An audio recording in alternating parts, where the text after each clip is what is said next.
அற்பற்ற ஆசை துறந்து அன்றாடம் உனை வணங்கி சரணமும் அடையும் பொருள் நீயே மாதேவா தேவா.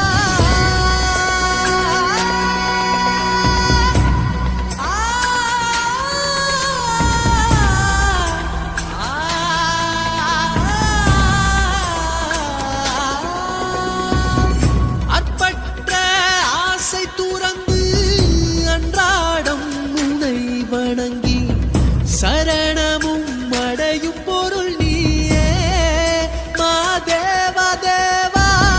ஆள் கொண்ட சபலம் தீர எப்போதும் நாமம் சொல்